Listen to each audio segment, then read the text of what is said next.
Pernahkah Anda membayangkan sebuah hadiah bisa menjadi awal dari korupsi? Pastinya, semua orang pernah menerima hadiah. Di saat momen-momen tertentu, hadiah menjadi sesuatu hal yang penting untuk menyenangkan orang lain. Tetapi ada juga hadiah-hadiah yang dilarang. Sekarang, mari kita lihat. Definisi gratifikasi. Dalam perspektif hukum, definisi gratifikasi adalah pemberian dalam arti luas yang meliputi pemberian uang, barang, rabat atau diskon, komisi, pinjaman tanpa bunga, pengobatan cuma-cuma, perjalanan wisata, fasilitas penginapan, tiket perjalanan, dan fasilitas lainnya.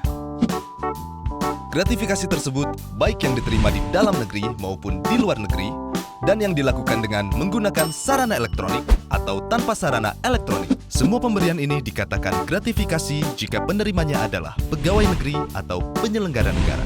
Bagaimana gratifikasi ini menjadi awal dari korupsi? Pegawai negeri atau penyelenggara negara terkadang menerima pemberian atau hadiah dari rekanan, teman, kenalan yang terdapat konflik kepentingan, baik pada saat pelayanan, terhadap kepentingan publik, ataupun karena melihat kedudukan atau kewenangan yang melekat pada jabatan. Untuk itulah, diatur peraturan terkait gratifikasi.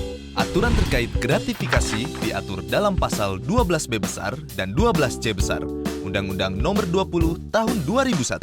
Pasal gratifikasi berfungsi untuk mencegah pegawai negeri atau penyelenggara negara menerima gratifikasi yang dianggap suap.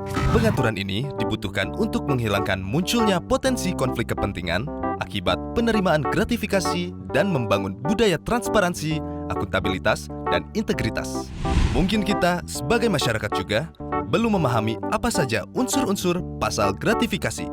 Lalu, apa sajakah unsur yang terdapat dalam pasal 12B besar dan 12C besar? Adanya penerimaan gratifikasi. Penerima gratifikasi adalah pegawai negeri dan penyelenggara negara. Pegawai negeri yang dimaksud adalah pegawai negeri sebagaimana dimaksud dalam Undang-Undang Kepegawaian atau aparatur sipil negara. Pegawai negeri sebagaimana dimaksud dalam Pasal 92 KUHP, pemangku jabatan atau amtenar. Orang yang menerima gaji atau upah dari keuangan negara atau pejabat di pusat maupun di daerah.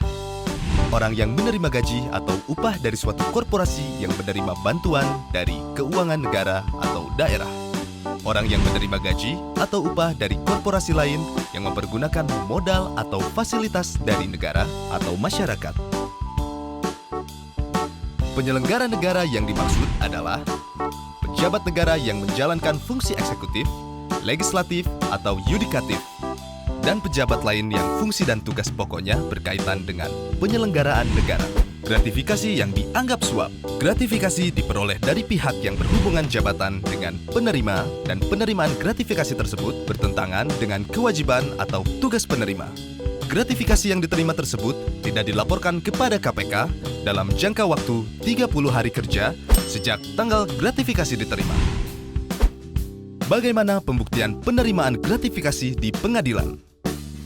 Misalnya, pejabat negara menerima gratifikasi yang nilainya 10 juta rupiah atau lebih. Maka, pembuktian gratifikasi tersebut bukan merupakan suap dilakukan oleh penerima gratifikasi. Yang berikutnya, pejabat negara menerima gratifikasi yang nilainya kurang dari 10 juta, maka pembuktian gratifikasi dianggap suap dilakukan oleh penuntut umum. Lalu, apakah ada sanksi untuk penerima gratifikasi? Jawabannya, ya. Menurut pasal 12B besar ayat 2 Undang-Undang Nomor 20 Tahun 2001, pidana bagi pegawai negeri atau penyelenggara negara adalah pidana penjara paling singkat 4 tahun, paling lama 20 tahun, atau pidana penjara seumur hidup, dan pidana denda paling sedikit 200 juta rupiah, dan paling banyak 1 miliar rupiah. Mungkin semua orang belum sepenuhnya sadar bahwa dari penerimaan gratifikasi bisa berakibat fatal.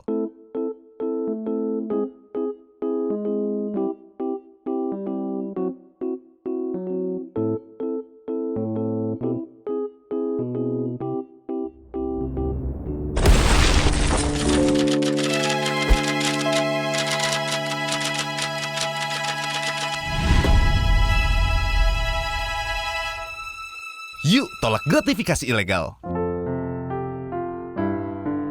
Berani tolak, hebat. Laporkan penerimaan gratifikasi melalui goal.kpk.go.id.